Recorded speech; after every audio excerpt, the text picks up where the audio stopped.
Boa noite. Mais de 4 milhões de brasileiros têm hepatite dos tipos B e C e não sabem disso. Uma campanha em São Paulo quer incentivar as pessoas a fazer o teste para diagnosticar essa doença silenciosa, que destrói o fígado e pode até matar.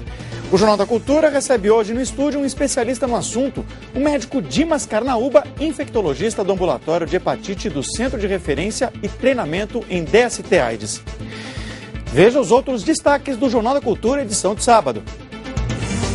Marcha pela legalização da maconha acaba em conflito com a polícia em São Paulo. Líderes asiáticos provam comida produzida em Fukushima, no Japão. Comércio de São Paulo já começa a se adaptar à lei que proíbe sacolinhas plásticas na cidade. Espanha faz eleições em clima de protesto contra medidas econômicas de austeridade. Os gols da primeira rodada do Brasileirão, que começou hoje. E o show é amanhã, mas Paul McCartney já movimenta o Rio de Janeiro.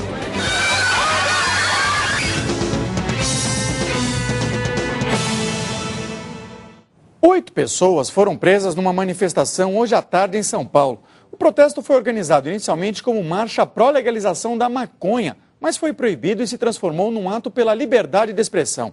Mesmo assim, teve muita confusão. A marcha da maconha estava marcada para hoje à tarde, mas foi proibida pelo Tribunal de Justiça do Estado, que considera que o movimento é um crime porque incentiva o uso de drogas. Cerca de 500 pessoas então se reuniram para protestar pela liberdade de expressão.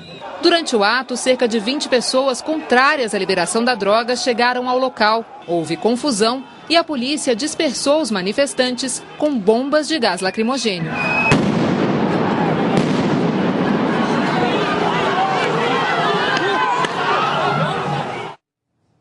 A empresa responsável pela usina nuclear de Fukushima, no Japão, divulgou hoje mais um vazamento de material radioativo.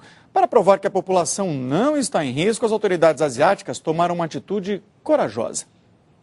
Os primeiros ministros da China e do Japão e o presidente sul-coreano comeram cerejas, tomates e pepinos produzidos em Fukushima durante uma visita à cidade. O ato foi um sinal de apoio ao Japão, já que a população de outros países asiáticos tem boicotado os alimentos japoneses com medo de contaminação por radiação. Mas os esforços das autoridades não foram capazes de conter as más notícias que chegam da usina nuclear. Hoje, a empresa informou que um novo vazamento, ocorrido no dia 11 de maio, despejou no mar material com nível de radiação 100 vezes maior que o permitido. A lei municipal que proíbe a distribuição e a venda de sacolas plásticas nos estabelecimentos comerciais de São Paulo só entrará em vigor no janeiro do ano que vem, mas algumas lojas já estão se antecipando. A sacolinha de plástico já faz parte da vida de todo mundo, não só para carregar as compras. Muita gente usa para colocar o lixo. Tanto eu como a minha esposa vai fazer compra, sempre pede um saquinho a mais para fazer de lixo em casa. O prefeito de São Paulo, Gilberto Kassab, sancionou esta semana uma lei que proíbe, a partir de 1º de janeiro de 2012, a distribuição gratuita e a venda de sacolas plásticas no comércio da cidade. Além disso, os comerciantes vão ter de incentivar o uso das sacolas reutilizáveis e exibir uma placa com os dizeres: poupe recursos naturais, use sacolas reutilizáveis. Mas mudar esse hábito não vai ser fácil. Gostou da novidade de receber uma sacolinha de papel? Você está pondo na sacolinha de plástico? Pois é. Que furo, né? Mas tudo bem. Por quê? Evitar agora, né? Tem que evitar. Na 25 de março, o maior centro de comércio popular de São Paulo, esta loja já começou a distribuir sacos de papel. Mas a substituição da sacola plástica custa o dobro para o comércio. Os lojistas agora estudam uma alternativa para não repassar a diferença ao consumidor. Para o diretor da União dos Lojistas da 25 de março, as sacolas reutilizáveis não são a melhor opção para as pessoas que fazem compras na região. Quando você vem fazer compras, principalmente na 25 de março, você não tem noção do que vai comprar e quanto vai gastar. Então, talvez uma sacola só não vai dar conta. Então, você não tem como mensurar isso. E para quem não sabe o que fazer com o lixo doméstico sem a sacola de plástico, a professora Alexandra tem uma dica. Procuro separar, fazer a reciclagem e estou usando Papelão, caixas de papelão. A Infraero informou que não havia nenhuma bomba no avião da TAM que seguia de Porto Seguro para São Paulo ontem à noite e teve que fazer um pouso de emergência em Salvador.